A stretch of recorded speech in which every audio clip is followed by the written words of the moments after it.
Welcome to Chaos Divided, your usually weekly dose of WholesomeHammer, but with a bonus episode from our first impressions from our first GT.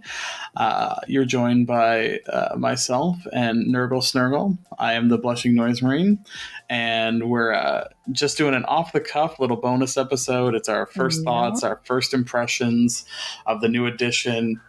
We both just played a 5-round GT and just maybe kind of telling some of our stories and talking about how 10th feels. And I put the little note in there that this one might not be as wholesome because I think I got warning. Some spice, a little spice warning. Yeah, and just to let you guys know, what we're going to talk about is with the point changes. Yeah. So we just had a GT and the points came out Wednesday and we were allowed to upload our list on the Thursday. So this is the current state. Yeah, points changes, strands of fate changes, the whole shebang. So the most up-to-date as you could possibly be. Yeah. Well, one thing I've learned about being a chef, and when you speak to somebody and you're going to be about to give bad news, you should make it like a poop sandwich. You start with the bread, then the meat, and then the bread. So we're going to start with something positive. The GT was amazing. It was. There was a lot of new people that came out. It was great to connect with people and see some familiar faces as well. And it was really pumping to be there. You know what? I will say I played 5 great opponents. And I played 4 great games. One of mine was into Eldar. That one, we'll talk about a little later. But honestly, every other game was great. Fantastic. Some of the best Warhammer I've played. Like back and forth. It was everything 10th probably should be. Yep. I played into Necrons. Necrons are tough. I played it wrong. That's on me. Like, I was my biggest opponent there. I played into Chaos Knights. Having played Imperial Knights before, Chaos Knights maybe got the points hammer a little too hard. They were a little too soft. Or maybe they're fairly balanced. Well, and maybe that's it. Like, I feel like where CSM is right now and where Chaos Knights are technically a better performing faction, and I didn't struggle with them as much as I probably should have for where they're sitting. And so a lot of that data is from pre-points nerf, so they might have gotten dragged down a little too far. Yeah, they kind of... Oh, Imperium Knights are really powerful, so we must also punish Chaos Knights as well. Yeah, there was just a little too... Like, I almost tabled my opponent with Knights, and like, Were they quite skilled with their knight army? They, in 9th edition, had previously won a GT with Chaos Knights. Okay. So they played Chaos Knights all through 9th, and they were like a formidable opponent with them. So, like, a very experienced Chaos Knights player. This wasn't like somebody out for their first rodeo. This was somebody who knew what they were doing. And do you think it was the mission, the table, the rolls, or do you think it was the army? I think Chaos Knights got punished for being towering, but they don't have a lot of shooting. So, like, their shooting was weatherable. Like, they're more of a melee army. So that's kind of one of those, like... you're also a melee. Yeah. You're focused on that as well, so... Yeah, so, like, and my melee is more efficient into him than his is into mine. So, because all it takes is like a damage 4 weapon that has fewer attacks, and you can't beat through a squad or stuff like that. So yeah, there was just like interactions like that where like the Chaos Knights felt a little like if they had have had another War Dog on the table, I feel like it might have been just that little bit more that like he would have had more scoring to do. The score would probably have been tighter because he would have had one more running around doing stuff. Mm-hmm. So yeah, that was it was a good game. Yeah, you had Necrons, Chaos Knights, Eldar. Was my last round. Where did I go into next? Custodes. It was a newer Custodes player. They were tough. Like the army itself is tough. I just think, I got some good charges off, and kind of had things going kind of fairly my way. I was able to kind of take the momentum really early on, and just never stopped. And he didn't know how to deal with Lucius having fight first. So and that was his first time facing that. Yeah, so like I'd explained it to him. Like it wasn't like a gotcha moment, but like I think he overestimated his ability to just beat through it, or I guess weather the storm and then beat through it. So you kind of had to like start the conversation and be like, so Lucius is special. You won't face anything like it. He's in a special. Well, there's not many characters that attach to a unit that then give the whole unit fight first.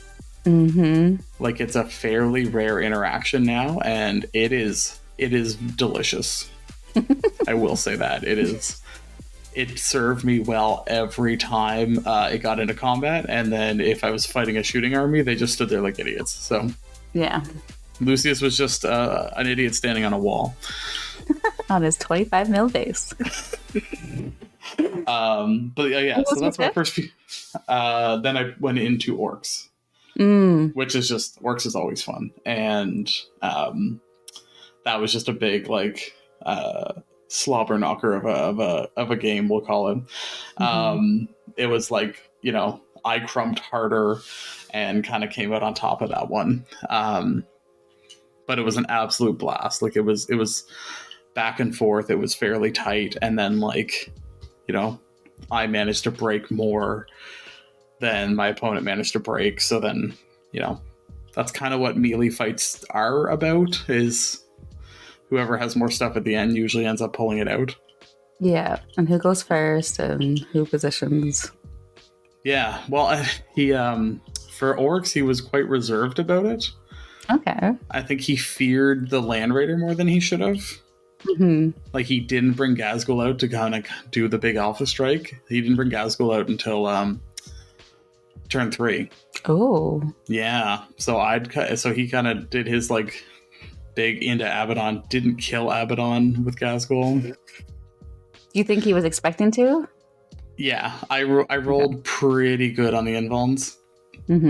I mean, wiped the Terminator squad with him, but that wasn't surprising. But then Abaddon was left with 2 wounds. So, wow. Which, I mean, I used the fight on Death Strat because, like, Abaddon's the only thing I have that'll kill Ghazghkull. But yeah, so that was a bit of luck on my part, and I think that allowed me at that point, though, I'd already broken enough of the other units. Like, Abaddon didn't end up doing anything else other than that. Like, he just ended up getting shot. Abaddon serves you well. Sometimes, or he dies. Yeah. But yeah, so those were. I'm going to leave the Eldar game for after your plot synopsis of your games. Yeah. So my first opponent was Eldar, and what a way to start! Wow. Yeah. Exactly.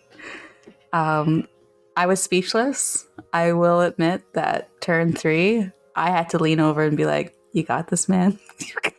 I think I'm done. I think I'm good. I think, like, we're going to go for lunch. Let's kind of just, like, enjoy it now. We don't need to roll any more dice. And it was shocking. It is shocking. Yeah. I don't even know what was happening. I got spanked. Yeah. And then, when I thought that I could be at the lower bracket, I got paired into Imperium Knights. And after that, I was like, what is this game? I didn't know what was happening to me. I had faced Imperium Knights on the Tuesday, but it was just, I don't know if I want to see another hits on twos, reroll ones, hits on or wounds on twos, reroll ones ever again. I think that's and apparently it's a pretty contentious take that's like it's Yeah. a typo. Because like different languages have it written differently, and like I think Imperial Knights are maybe supposed to be reroll one hit and reroll one wound. Yeah. And I think actually the local Games Workshop here, they did have ruled that on the Sunday. Yeah. So yeah, it's oppressive to be hitting and wounding on twos and also rerolling all ones. And well, like all ones, not just shooting. It's like yeah. shooting and melee, and it's so much rerolls. Well, it technically changes your chance of success to a 98%. Like that's bananas. Because they're like what, strength 20 anyways, so Yeah, so but like anytime you're hitting and wounding on twos with a full reroll, yeah, it's a 98% chance that each one will go through. good odds. Yeah. Well, you'd effectively have to roll like 3 or 4 ones to do it. And then I played Salamanders after that, and honestly, that was a fantastic game. I needed that like refresher after the beating I just took, and it felt so fair and so balanced. It was so fair and so balanced. We tied. Perfectly balanced as all things should be.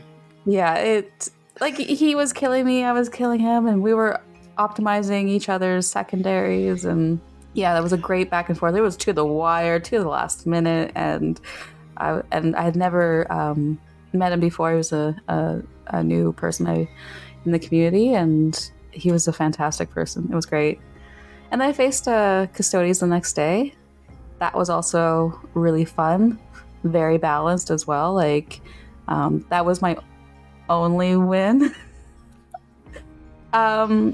They don't feel as tough though. You said that they were tough. I didn't feel like they were as tough as they used to be, but I guess I think I fared quite well against them anyways. Because I think it's because they have so few units that opens up my teleportation so easily, and I didn't really have to worry about overwatching or anything like that. So I just kind of avoided them. I was like, even before the game started, I was like, I think we're gonna be playing cat and mouse in this game, and that was pretty much it. And, I mean, I say they were. I did table that player. Okay. So like, yeah, it was difficult to do that. I think actually Custodies don't hit hard enough, I think is the struggle. Yeah. I don't think that the toughness is that far off, but they're not super, like, unless I think you play like a very specific type, like broadly, they're not actually that it's a lot of like strength 9 at the most, a lot of like strength 6. So it's a lot of stuff that like is wounding on like 3s or 5s, like, you know, 3s in infantry, 5s into vehicles. So like if you bring you know, a big tank, or you have a big demon, or you have a big monster, like they're not going to be able to crack that egg. No. And we were playing the mission where you get 3 secondaries, and I got really lucky with, I think it was investigate signals and behind enemy lines and overwhelming force or something, or the one that you have to hold on their objective. And he kept his Sisters of Silence on the objective, and I was able to put Bellacore and then Beasts in the blueprints back there. So it's just a casual Bellacore. Yeah. And then I faced orcs, and it was the same list that you faced, and didn't fare too well against them, but they hit hard, and I wasn't expecting the 2 damage shots from the boys in the truck. Like that hurt me a lot. It hurt my Nurglings and it hurt my Plague Bearers. That's fair. And we were playing the weird mission where secondaries, the objectives disappear. So I put everything around like the alpha and the last one, and I tried to hold on with dear life with my little tentacles, but didn't fare well. It's that I survived a lot of the rocket shots with that like stealth strat, but also I think they're only AP1. So in cover, I was still rolling mostly like 2 and 3 ups against them. Yeah. Whereas my with demons, 7-up armor, yeah. yeah, Matter. You were stuck rolling 4 ups against them. 5, like 4. Well, 6 is for Nurglings. 5 for Plaguebears. Yeah. And then I'll start. Okay, we started off positive, then kind of went with the condiments of the games. Now I'm gonna start with the bad shit. Bleep. the bad stuff. And this is my biggest rant, and I think I repeated it like 10 times. And I'm sure there's fire in my eyes. DW, how dare you? How dare you not give Be'lakor all the marks of Chaos Gods? I was shook. Yeah. I was surprised. I found out at the GT and I was like, so this is say what? Oh no. Oh no, no, no, no, no. That has to be an error. Well, why? Of course. Like that's literally his thing. It's like Abaddon does have all the marks. Yep. But it's the same situation. It's like that's the thing they do. But then even like the Demon Prince, you have to choose the mark. So Be'lakor is the like Prince of Darkness. He's the first Demon Prince. Yeah. I don't know. He's got all 4 of their chaosy goodness. Not intense. So I wasn't able to give him the Feel No Pain for my Great Unclean One. Ugh. Yep. That's it. Actually, I was mad. I was mad with you. There was fire in my own eyes and in my own heart. No, it's one of those like it was so stupid. I think you had to tell me twice because I didn't actually understand. I showed you the cards. I think, yeah. Yeah, you did because I was incredulous. I was like, yeah. This doesn't actually make any sense. I said that to most people, and their reaction was exactly the same. Say what? No. Come on. That doesn't make any sense. Yeah. And then it's just, it wasn't like, no response was like, yeah, I knew that. Nobody knew that. Everybody was shocked. So. I mean, honestly, if you could have like, nobody would have like called you on it if you had just assumed it. Like, no one would be like, oh, like, Be'lakor obviously has all the marks. Like, what are you? Like, what are you, crazy? Yeah. No, they're questioning crazy. me. Like, no.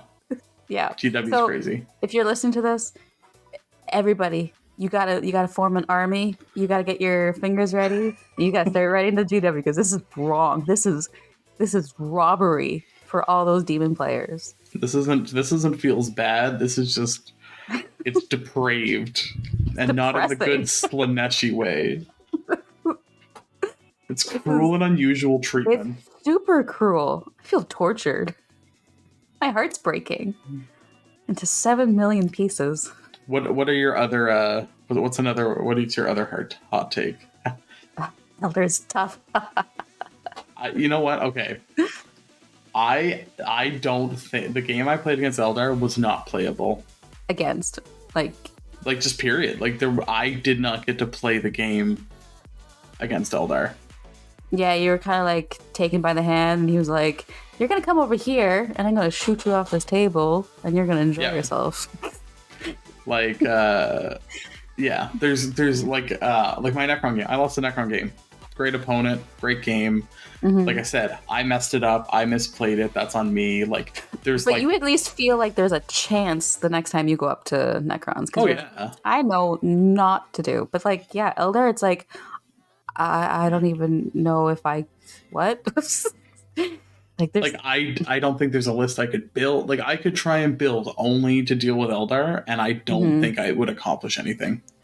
So we went out for food afterwards, and we were looking online at the placements of all these factions. Eldar, of course, at the top. Do you remember what the percentage was?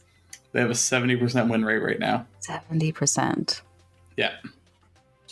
I wonder what they're losing to. I wonder if it's like the player itself or if people are actually beating them.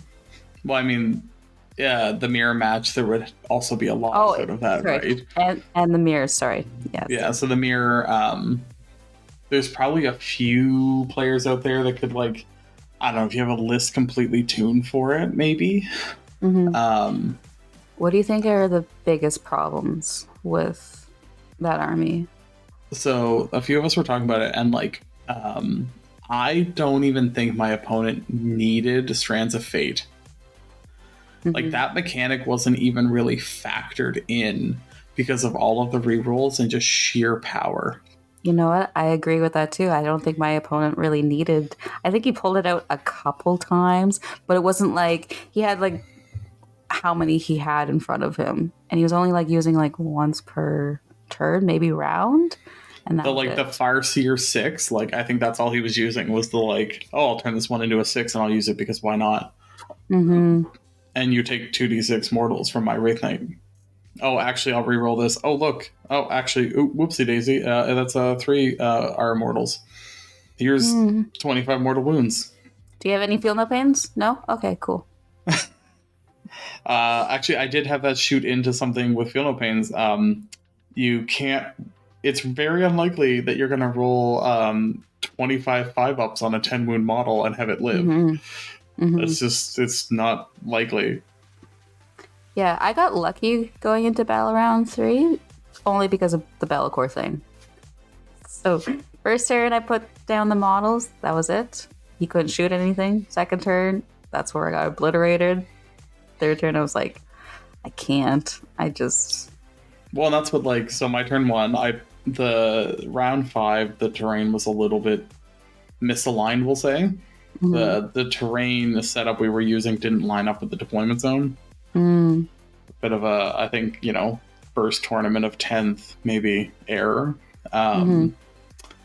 So it wasn't super possible to hide, like, everything and still actually play because nothing was actually lined up with the deployment zone. Mm-hmm.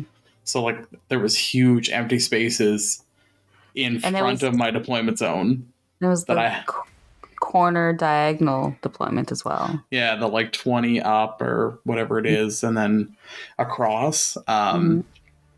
So, like, I couldn't hide a couple models. I did have the strat to do the lone operative thing to save my land raider, but then when I needed to move up to actually, like, interact with the board in turn 2, I lost, I don't know, 1,000 points Mm-hmm. on the shoot back.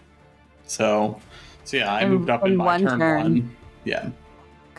So turn 1, he went first. I lost a demon prince. Managed to save the land raider with the strat. And then I moved up just to, like, try and start moving towards objectives and try to deal with some of, like, what was shooting at me. I trying to think what died in turn 2. Full squad of possessed. The land raider died.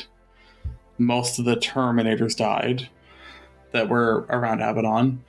I lost a squad of bikes, like chaos bikers. I lost some legionaries that were, like, hiding in cover, just trying to hold on to an objective that you couldn't actually, like, you couldn't actually, like, be obscured from your opponent on. Yeah, so, like, there must have been something else too that died. I'm not thinking of it right off the top of my head. But all I had left at the end of it was, like, a demon prince with wings I'd hid, a squad of noise marines, and the legionaries and Abaddon. That's all I had. Wow. You guys didn't make it to round 5, did you? Well, we did in the technicality of, like, we were like an hour and a half you were into just the round. Yeah. Like, the only thing that lived to round 5 was Lucius because he was locked in combat with the Avatar of Cain, and I just kept rolling 4-ups. And he kept not. I don't know if the Avatar of Cain does devastating wounds. I don't know. But with our luck, probably. Well, the only reason I don't know Lucius what they lived that don't long, have. Like that, yeah, that's quite the Swiss Army knife that they have. So yeah, there was, like, I think I scored 12 points So it was like 22 to 93. Mm. So yeah, Can you feel that silence? Yeah. It was a bit of a feels bad end to a tournament, because I do feel like any other matchups in the bracket I was in, I would have at least, like, I don't know if I would have won or not. Like, I'm not that confident, but I feel like I would have at least gotten to play the game. It would have at least been like a competition. That's not really something you want to end on either. Like, at least like I started and I was like, okay. All right, I'll just put myself out of contention with these armies. Which is kind of exactly what I wanted. I didn't want to be at the top because like I get really stressed out like trying to remember the rules and trying to play with like really great players. I just want to be like casual and take out my Nurgle demons for a walk. But they're going right back to the case. They are not coming out for a little bit. I mean, some of them can come out to play. The Nurglings. Okay, let's talk about this. What do you think were your MVPs and your LVPs? So the theory I had was I've built a lot of battle shock into my army. And I thought, hey, into Necrons, they can't do the reanimation stuff if they're battle shocked. That would be a nice thought.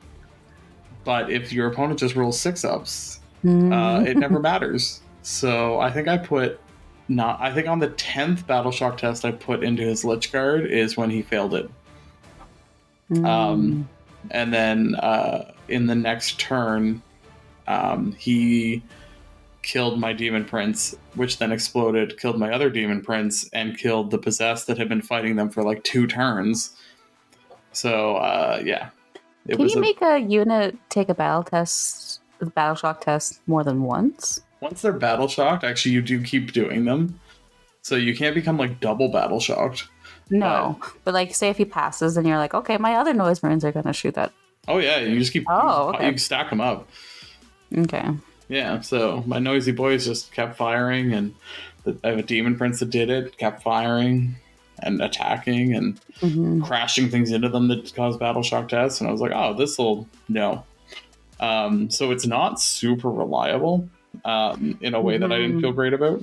Yeah, I was hoping I like the idea of battle shock. It doesn't come up as often as I'd like it to. Maybe perhaps if it was like at the end of everyone's turn, because like, I don't know, I feel the same with my ability to do the battle shock. Yeah. Well, and actually, in our game, my ability to trigger a battle shock test just healed you a bunch. So yeah. So yeah, that was maybe not the best feeling about all of that. So do you think you're going to take them out? The Noise Marines are generally so useful because they're so cheap. I don't think I will. Yeah. And the Demon Prince battle shock thing comes with a 5 of Feel No Pain. So it's also very useful. So it's a lot of like taking it out, actually. I don't know. I think just relying on it is maybe not the plan.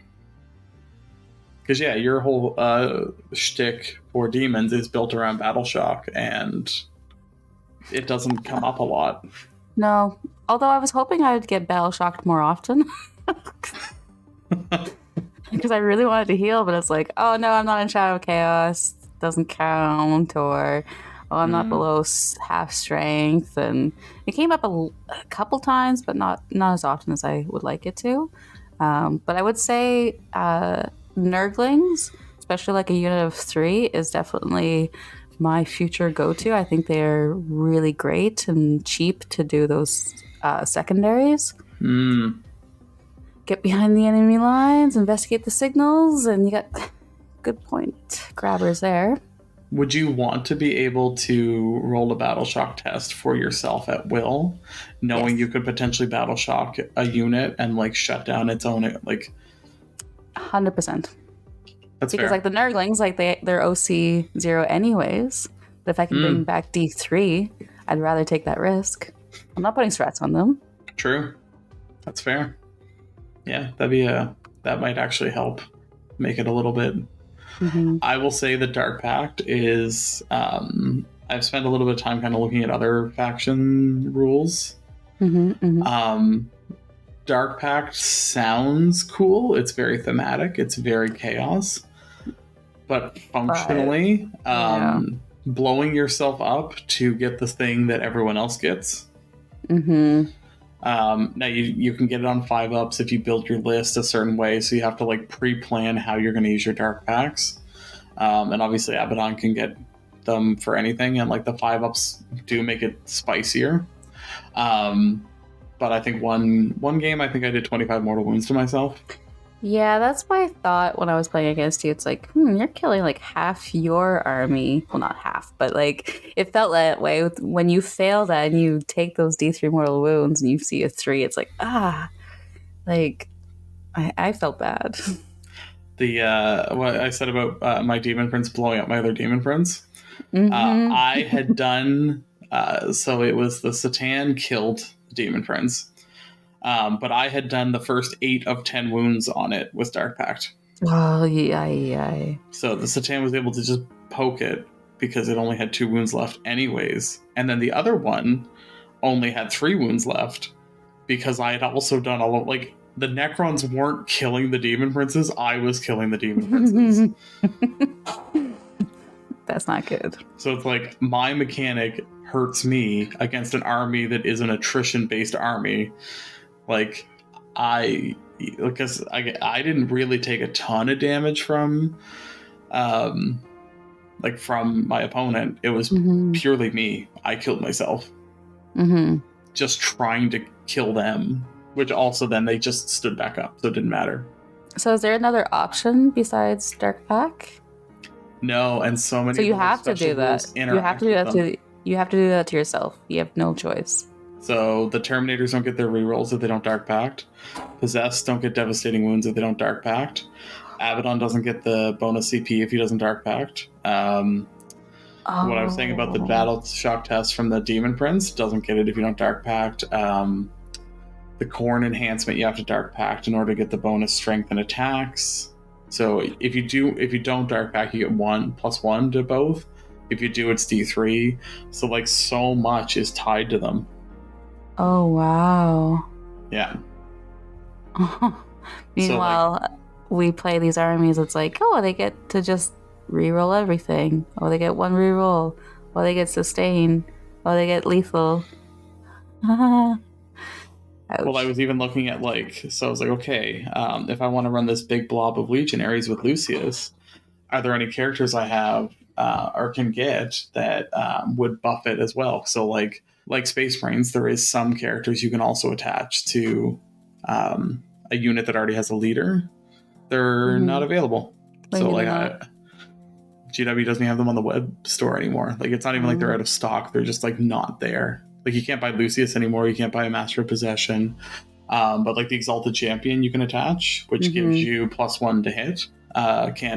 It's not even available. So you'd have to go find like somebody who's selling it or go on eBay or something. Like And then the whole Forge World thing where you don't get those models, but the Xenos kept theirs. And even one opponent of mine was making the point, like, Chaos was there for the Horus Heresy. The Xenos faction wasn't, so that makes no sense. Well, so, the Heresy stuff was kind of a complement to like all the new Primaris tanks that Space Marines got. Like we're still running Predators and like Land Raiders, which like I love the Land Raider, but like it has shortcomings, and like the Heresy stuff allowed you to like I don't know how you play it. Like even if they do create a detachment that's very Iron Warriors, I don't know how you play it anymore because Predators don't have the oomph and like you'd have to do like Forge Fiends. Now I know it's very like memey, like to make meme of like Chaos and Chaos Space Marines that were just salty players, but like, and I heard about that in the beginning, but now that I truly get to see it, it's brutal. Like the favoritism within the game, the promises, And like when they did that announcement of the Chaos Space Marines having 2 wounds, that was like a slap in the face. Like in the It took a long time. It took a long time, but how they like showed the announcement of it, it was like, guess what? You get 2 wounds, but you've waited this long, and it's going to be the year of chaos.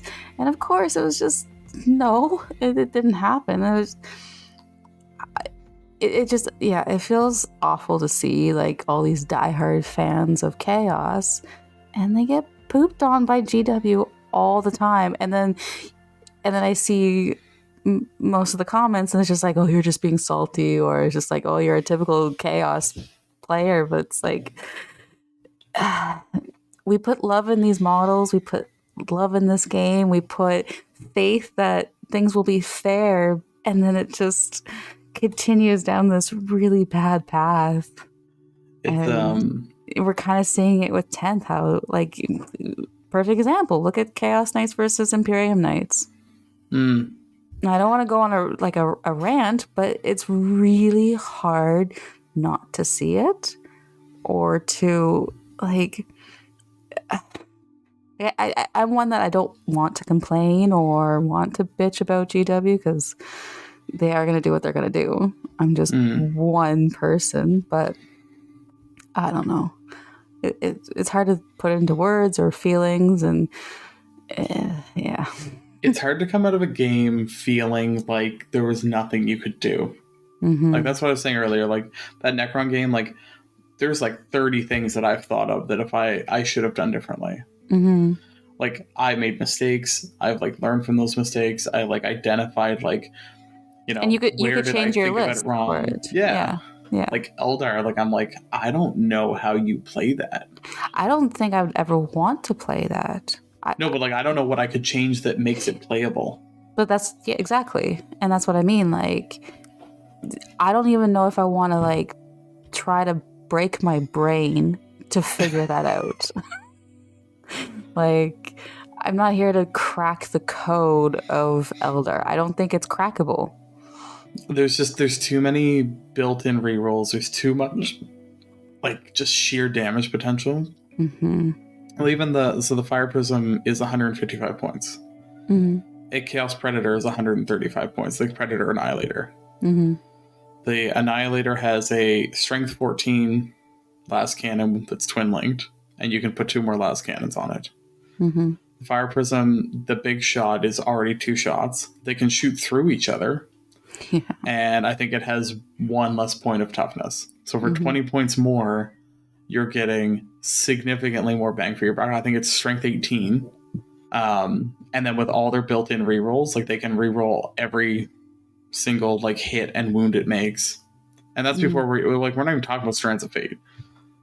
Like, it's just like pound for pound stronger than like any other tank out there. Like, it competes with hammerheads, like which, you know, are a big nasty tank, and it just pound for pound outshoots them.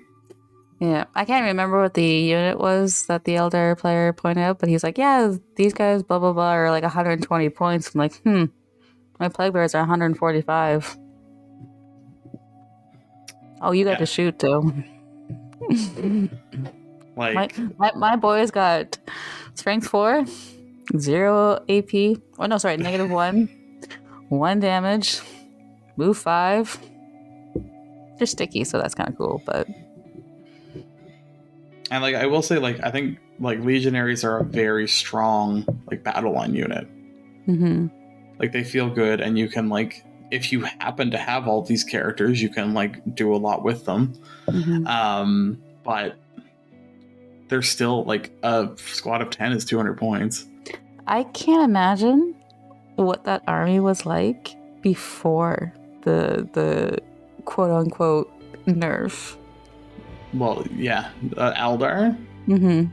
Well, you could just blow all your Strands of Fate on a massive Alpha Strike, and your opponent's army actually just did die turn 1. And this is where we talked about it at the GT with a couple of people.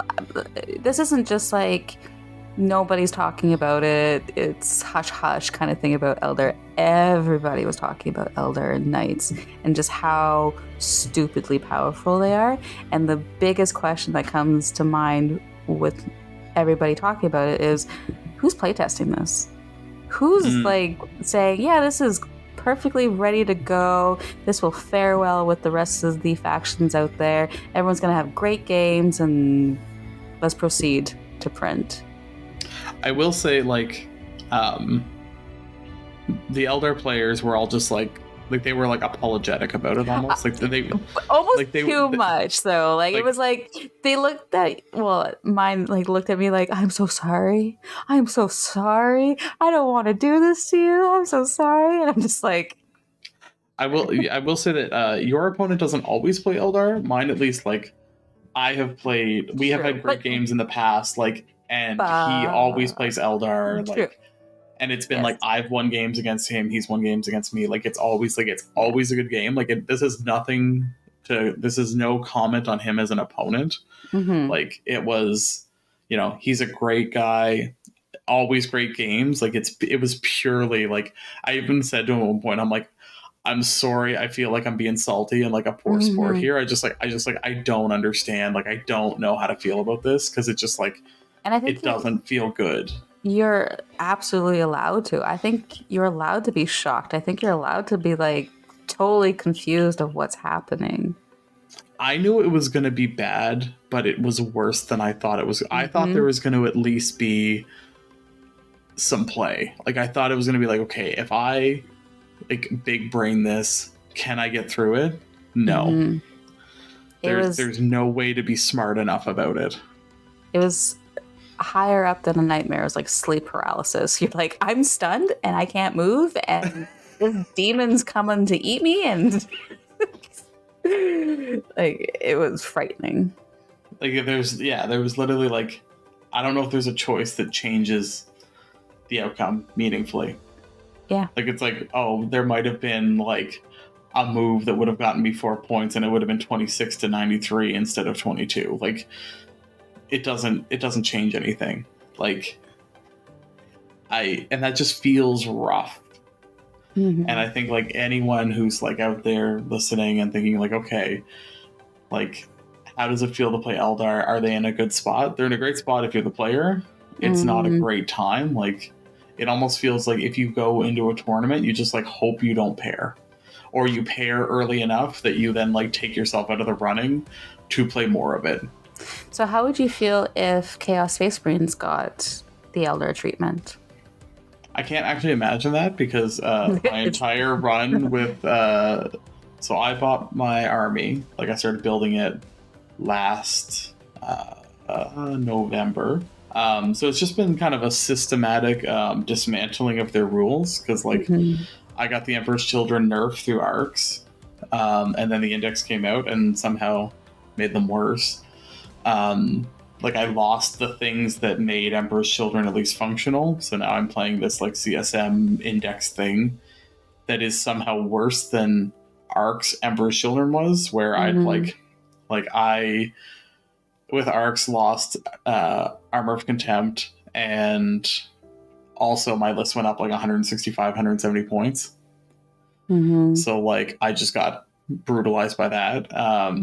So yeah, it's just now been like, I don't know, what are we at? July? So it's been 9 months of just like descending rules. So I feel like I've gotten the Chaos player treatment. I actually feel very Chaos playery already. I feel a little jaded. I feel like there's a little bit of my garden. We've been waiting. I maybe want to see the galaxy burn a little bit. Maybe that's what GW does for us. They're just like, you know what? You're gonna feel the lore.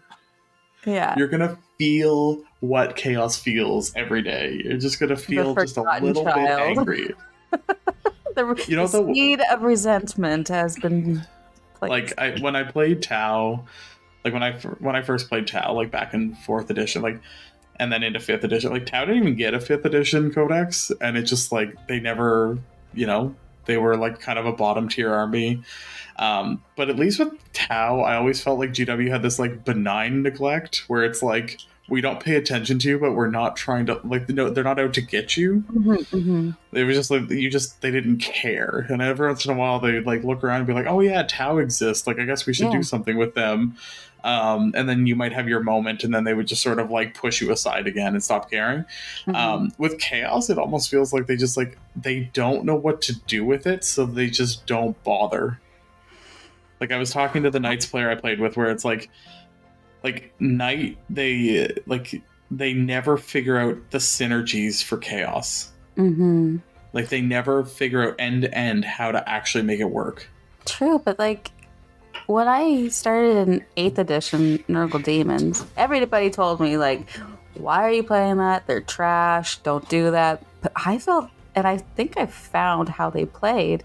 It was so much fun. There were so many abilities and so many things you could stack on. And so they got it right. And then they had the Psychic Awakening and all that stuff. So I've seen it before. So I don't know if it's... I don't think you can put sheer ignorance on not knowing how chaos can work when Eldar feels like chaos.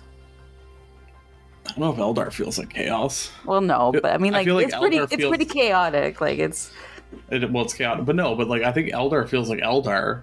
They just like the skill cap is super low now. Like Eldar used to be like a glass cannon faction where like you could play at like the absolute bleeding edge of skill and like destroy your opponent because Eldar had the ability to do it, but if you made any mistakes, it would be very easy for your opponent to capitalize on it and break you in half.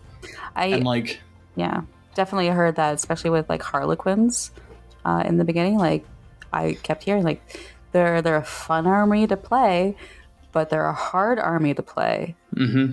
And this was definitely in like 8th edition and 9th edition rules. And I played them, and they seemed so much fun. Like they just danced around the table, and they did these cool things. And I wasn't upset when I lost to them. Then, like it was like, yeah, that was pretty cool. You shimmered around the skies, and that was okay. But now it's just like it doesn't even feel fluffy. It's just it just feels like a stone. Well, they're also still tough. Yeah, like they made them tough. They still made them hit hard, and then they gave them so many outs.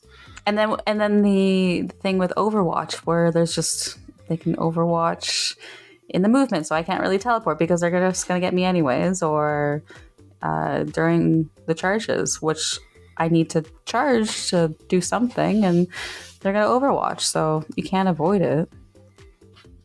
So no, and they can just make a thing of 6. Yeah. If they want to, which then they will hit you. So there's a lot of like they lost the skill element, I think, a lot. Like they made them good at everything. And like in a way that even like if you look at Space Marine, like Oath of Moment makes any unit good at everything. But it's very like targeted. You have to be like smart about it. Like Oath of Moment is oppressive to a unit. And I guess if you have Guilliman, it's oppressive to 2 units. But you still need to plan for that. You need to think about it. And you like, your opponent also is aware of like, okay, if I put something in the middle of the field, it's going to get Oath of Moment and it's going to be gone. Like it's think throughable. Like it's strong, but it doesn't like table you. Like, I think that's a good blueprint for, like, what a faction ability should feel like, is, like, it feels thematic, it makes sense, and it gives you, like, a boost to the things that you're maybe not great at. Like, Space Marines don't seem to have a ton of, like, high wounding weapons, for example. They still hit on 3s a lot of the time. Like, so Oath of Moment kind of overcomes a lot of those shortcomings in a way that, like, Dark Pax doesn't necessarily, but then you also have the same limitations. So like, you can create something that's very strong and powerful, but temper it to the point that it doesn't like overbalance a faction. And just like, we haven't even gotten to the point that Strands of Fate is the problem. Yeah. Like, they could nerf Eldar into the ground and then Strands of Fate. Like, I think they did somewhat fix it already, but like they did they that. could take it That's away. not They could take it away and still win.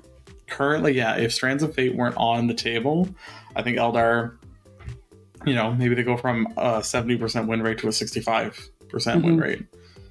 Like, those like real clutch games, or if you have somebody who like absolutely built into Eldar, knows what they're doing, and like goes in with a mission to blow up Eldar and can do it.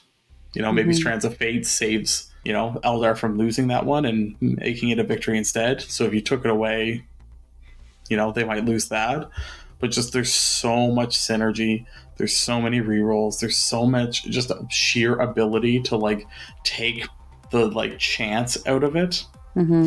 Like when you're playing odds and your opponent isn't, you're not going to win that. Yeah. And I can see it. Give it like a month or two. They're probably not going to have fun much longer. Always knowing what's going to happen. Unless, I don't know. I don't think I would have fun if I knew that I was constantly going to win, or I'm just going to stomp. I think the problem is not so much like when they get bored, it's when everyone else gets bored of playing into it. Which I'm like, already bored. No, I'm just kidding. How much damage has this already done to the like competitive scene? Yeah. How many people are going to think twice about going to a GT next time? It's not a good way to start the edition, I'd say. Like, if you were talking about the GT, you got to meet a lot of, and I did as well, meet people playing their first tournament. If you paired into Eldar in your first round or two, do you want to go back? You gotta hope the rest of your games felt better, because like if you paired into like, Eldar and then, Knights, your first two games, like that's not a great introduction to like what competitive 40k can feel like. Yeah, because even afterwards I was questioning myself and my existence in this game. Like I felt like I was a bad player. It's true. And like, I've played into Imperial Knights pre-nerf. I haven't played into them post-nerf. But pre-nerf it was oppressive. I got tabled turn 2. There just wasn't anything you could do. Again, you're not playing the game. I played into Thousand Suns, which is a top tier army right now. That one at least felt like there was play. Like that one, it wasn't oppressive. Same with Necrons. Necrons, I think their official win rate is not actually that high, but there's a lot of Necron players. Like if you play a good Necron player, like it's oppressive. I would say actually, thinking back, the Imperium game or the Knights game, it was actually quite close. It was a 2-point game, but I always felt like I was like trying to catch up, and I just got lucky with some secondaries. But it was mainly the Eldar game that was so different from the rest. I didn't even feel like we were playing the same game, honestly. Like, I didn't feel like I was playing a game at all against Eldar. Maybe we were playing the 11th edition in the future. Right. I mean, Bellicor, I think, gives you a turn 1 reprieve from Imperial Knights. Yes. So that probably is why you at least had some play with it. But like a lot of factions don't have a Bellicor, even without his marks. I was going to say, he's pretty much a plastic model. No, but that 18-inch lone operative thing is very strong into Imperial Knights and into Eldar.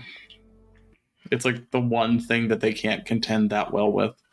And I bet you anything, they probably think it's too strong. It's too strong.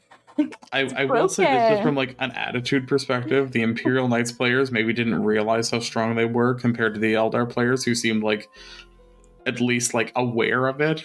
Yeah. Like every Eldar player was just like, yeah, no, it's not okay. But here we are. Whereas the Knight players were like, no, a lot of them seem to be like, I think it's okay. Yeah, I would agree, because I had a couple. I don't want to Never mind. I had a conversation with a night player, and it's like they've been waiting 2 editions for it, and it's like, sure, relish in your shine. So, But I don't think Imperial Knights were in a bad spot before. I think they just weren't chosen to play ball. Like, I don't know. Like, I feel like Imperial Knights have been in a good spot for a long time. Mm-hmm. Like, you know, they've been like tournament winners. I've played into Imperial Knights. Like, I lost into Imperial Knights to a very good player, a very good Imperial Knights player, who's also just generally a very good player, with Tau, which, like, you know, that's a matchup you normally have in the bag. Like, so again, there was play in that faction matchup that, like, Tau should have had. So, like, you know, I think Imperial Knights have had, you know, a leg to stand on for a long time. I think this is just like their moment in the, I guess, blistering sun. They were never down the 22% win rate percentile like Death Guard is right now. Or Votan. Which actually, cool thing at the GT, I was looking at this afterwards. There was only 3 of us of the top 50% of players who weren't playing like a top 5 faction. And it was an Orcs player who came, was it 3rd or 4th? Yes, 3rd. Yeah. Which was super impressive, super well done. Also great guy. Which is really tough to do at this GT because there's a lot of hundreds. Yeah, and he still came in 3rd with Orcs, and like a cool, fun, I think it was 12 kilocans, like I just like a fun list, and he just did phenomenally.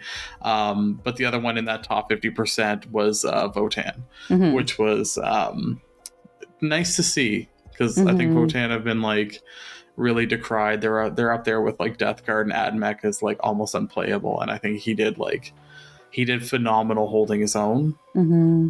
Like, you know, I might cry foul about like CSM, but Votan, like, they're in a rougher spot right now. I think maybe not on the killing themselves front. That's a uniquely CSM strategy. That's a new opponent at the table for me. But you know, death with tiny little cuts. There's nothing worse than killing the last model in a unit yourself. It's a special type of bad. I'm guessing this is from experience. Oh, I've done it a few times now. Oh, in 10th. Oh yeah. I my Chaos Knights game. What was it? My Land Raider. They have 16 wounds. At the end of the game, it had 4 wounds left, and I had done 12 of those wounds. Like, if there was more rounds, you probably would have killed it. Eventually, it got to the point I had to stop dark pacting with it because it's just, I was gonna blow it up. Like, it spent 2 rounds in combat with a war dog, one without melee weapons. Never got a wound through. I was the one slowly killing it. You'd be amazed how many. You know when you do D3 mortals to your opponent, you always roll a 1. Yep. I'm really good at rolling 3s for myself. Or the 5s and 6s, yeah. Yeah. No, I can roll all kinds of 6s for the dark pack damage on my own units. Can't roll them for the leadership tests, but I can roll them for the damage. That's a unique skill I have. I was gonna say, yeah. I don't think you should have that kind of skill. Because it's a 6-up leadership, so 1 6 would make it okay. It's a skill I don't think I can unlearn. Well, we kind of went through a big chunk of meat of this sandwich. Some other positives. I mean, honestly, like I said, like, there was a lot of feels bad from, like, you know, one game, and I think there's definitely some other things. It's just like, you know, getting ready for this, like the Imperial Knights games, that there was definitely some feels bad in there. But like overall, all of my other games were phenomenal. Yes. Like, you know, I know we just ranted for a while, but like 4 out of 5 games being that give and take, that visceral, like, you know, you're neck and neck. Like, I think most of my games we were within 5 points the first 3 rounds. Like and it was like back and forth. Like it was, they got to the point that there was a bit of a like runaway in the end. But up until that point, they were not foregone conclusions. And like that's what I hoped 10th would be. So I think, if you take your top 5 factions out of the equation, like if you look at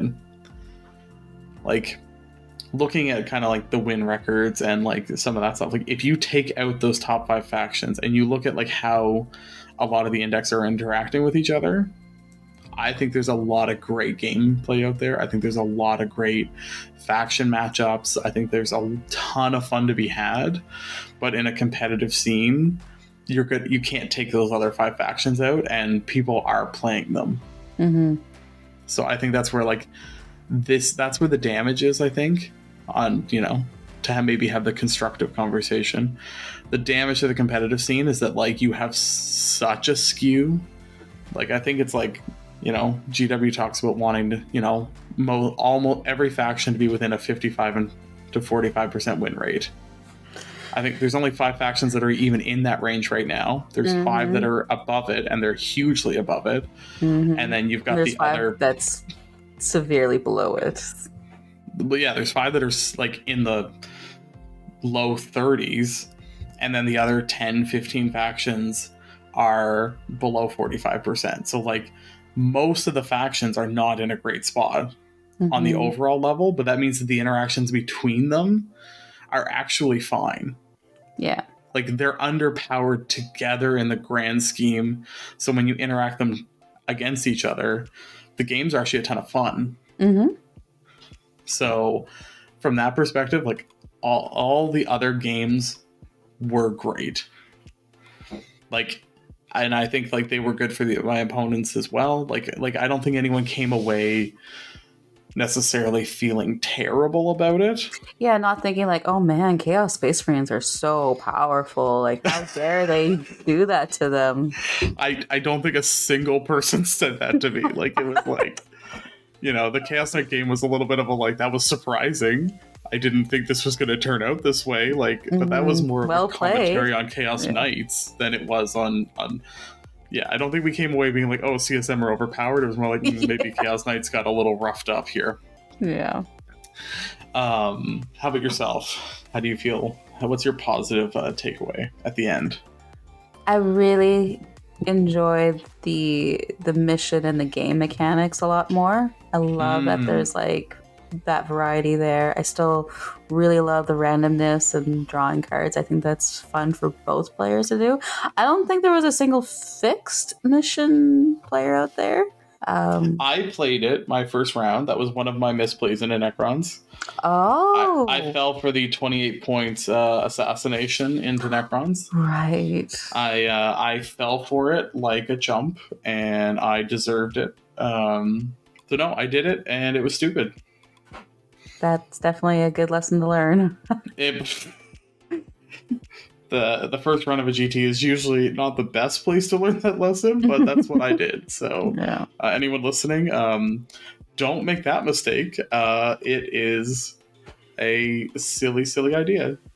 But I love the tactical missions. Yes.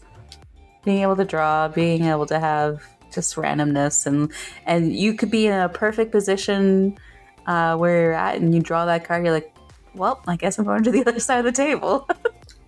And that's fun. I love how you're like, you were saying earlier, you're like, oh, I pulled Investigate Signals, and I just like did it. And I like Investigate Signals is just such a throwaway card for me. Like I am never in the table corners. I am not fast enough to get there. I get that, and it's like, if I had more CP, I'd get rid of it, but I guess I'll just not. For me, I love being able to put things into Deep Strike, especially with the demons, and just wait for my opportunity to be where I need to be. I think I was putting like more than half my army in Deep Strike at that point. Being able to put 2 units up is super powerful. That's awesome. It is, and honestly, like I miss having fast units because of the secondaries. Like I feel like people kind of judged my Chaos Bikers, but they're a 95 point, 12-inch movement objective accomplisher. Mm-hmm. They zip. So now that you've had your first GT, what's going to be your next list and army? To maybe preview for anyone who made it to the hour and 5 mark, and maybe I'm realizing now that we should have called this out sooner in the podcast. Our next game will be on Wrath's Reach Tabletop Gaming on Sunday, the 16th. What is it? 16th. I know how calendars work. At 2 p.m. Atlantic, so 1 p.m. Eastern. What's that? 10 a.m. Pacific time, depending on where you are. So if you want to see Chaos Divided, showing off our chops, you know what? I'm not going to tell you what my next list idea is, because I want it to be a surprise for people who watch. Okay. And yeah, we're actually it's going to be a charity stream, so we're raising money for it's Pride around here right now, so we're raising money for the Youth Project, which is a organization that supports queer and trans youth in Nova Scotia. So I hope you check it out, and we've I think we're going to come up with some fun ideas to make it a little bit maybe a little more narrative, a little spice. Little, we'll just put a Wraith Knight in the middle of the table and be like, whoever donates gets to fire it. Spoilers, I will not be playing Nurgle Demons. Well, at least full. I'm gonna bring Eldar. You're gonna I'm gonna bring your Nightmare. No, you're not. It'll be the shortest stream ever. I mean, 15 minutes in and be like, well, I don't have an army, so I don't know what we're doing now. But yeah, we were thinking like each donation can be either healing a unit, maybe you can drop some bombs on us, maybe a unit comes back. We'll make a menu and you guys can have a look in the next I have a few ideas that I think if people want to maybe throw out some bigger donations, we could I've got some ideas, but I will say I'm not bringing Abaddon. Ooh. I'm not engaging in that. I want to see CSM sans Abaddon. I think it's fun. I'm building an Emperor's Children list. Lucius is my warlord. It is the closest I can do. I'm actually tiniest warlord of them all. He's my little baby warlord. He's the tiniest. Actually, I think Guardsman bases are bigger than his bases now. Because it's the old Guardsman base that he's on. Which is, it's so beautiful. It's a little whippy boy. I hope they give him a good size model, but like tippy toe on just that base. Oh, absolutely. I want to see him if they do give him the Dante pose, but just on a 25 mil. And you're gonna have to put rocks on that so it doesn't tip over. I don't even want the Dante pose. I want a pirouette. I want it to be graceful. I don't want it to look like he's landing. I want it to look like he is he's doing yoga on a rock. And you can beef him up and Primera size him or whatever and make him look more proportional. Put him on a hero rock kind of thing. I mean, he wears a dress anyways, so I don't really know why he doesn't have limbs. I don't know. He has arms that one is a whip and the other one is a stubby thing with a sword sticking out of him. So you don't need to fix him either. Maybe give him the bigger head so that he can have more scars. Oh, it's so swollen from scars. Well, he's got a tiny, tiny head because he's a tiny Finecast model. So his head is half the size of another Chaos Space Marine helmet. He's got this tiny little head with his little tiny tongue that sticks out. I don't know. That's the Slanesh thing, I guess. The Demon Prince, the new kit, comes with a tiny tongue that is a separate piece from the head that you have to glue into its mouth. Wow. For the Slanesh, so tongues are a thing, I guess. But wasn't Abaddon very tiny before he got the glow up? Yeah, his pewter model is I think the size of I think it might be what a Havoc is, or a Crisis suit, Yeah, I'm sorry, I say crisis suit, like the old school crisis suits. So like, whatever the size up from like a regular Space Marine is I think what Yeah. the size of Abaddon is. Oh, Now he he's is. that's what Dreadnought. We have a couple, yeah. So they might do that with Lucius, but Lucius will be coming out with Fulgrim. That's what I'm gonna predict. I'm putting that out there. I want to see Edelin with his decapitated neck. I don't know who that is. I'm He's sure the Lord. He's the Lord Commander of the Emperor's Children. he has no head. Yeah, he got his head cut off, and then Fabius Bile like reattached it, and Oh, so he's still around. Yeah, he gets his head chopped off in the heresy, and he's still the Lord Commander of the Emperor's Children. so he's been Frankensteined. Oh yeah, yeah. So he's got like a big gouged out neck, and He still works. oh yeah. Well, now he's a chaos. You know, I'm sure Slanesh keeps that alive. That's the dark gods right there.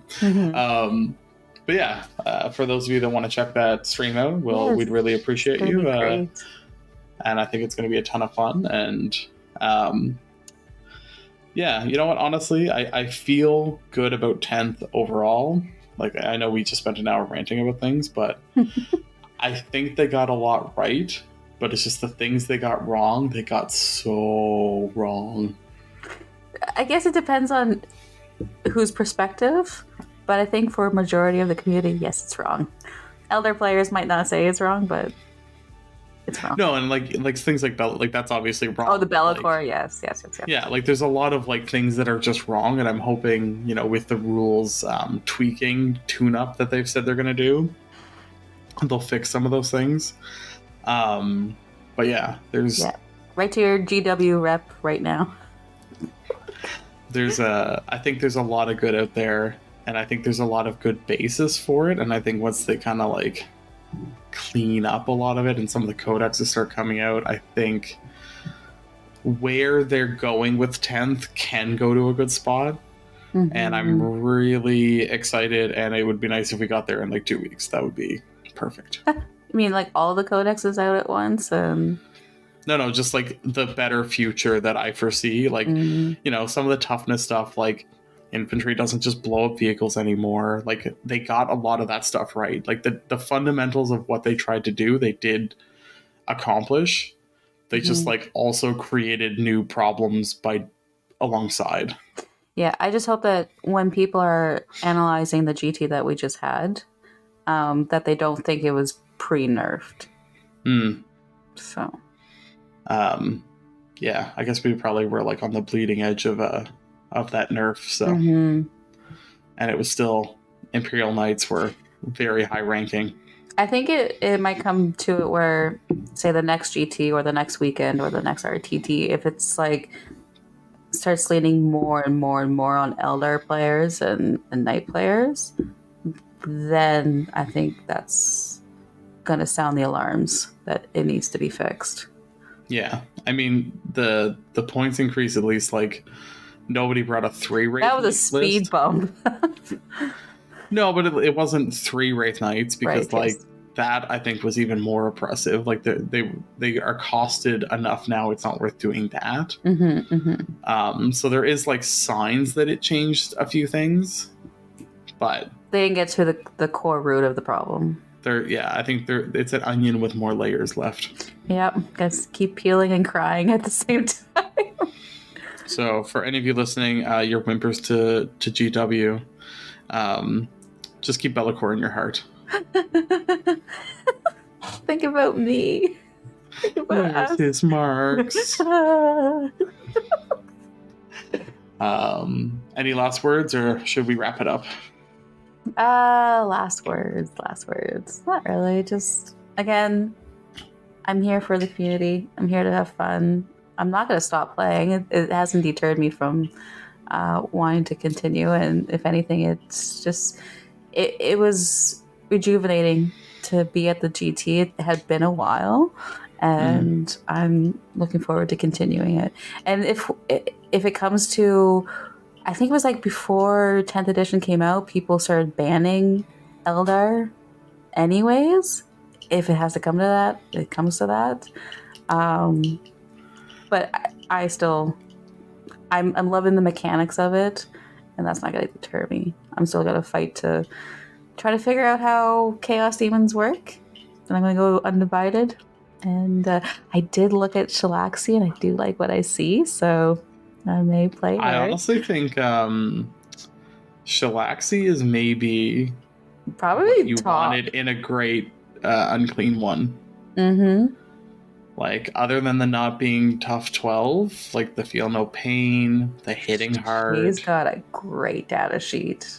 She's 400 points, but she's working every one of them. Mm-hmm. She's worth every dollar. Anyways, I'd like to thank you all for joining us for this super special bonus edition. Don't forget to subscribe to Chaos Divided, both here and on Instagram and YouTube at Chaos Divided 40K. And I think actually our first episode is now available on YouTube with some absolutely gorgeous cinematography from the Nurgle Snurgle. Oh, thank you. And you can find us both on social media at Nurgle_Snurgle and at BlushingNoiseMarine. And until next time, bye-bye. Ciao for now.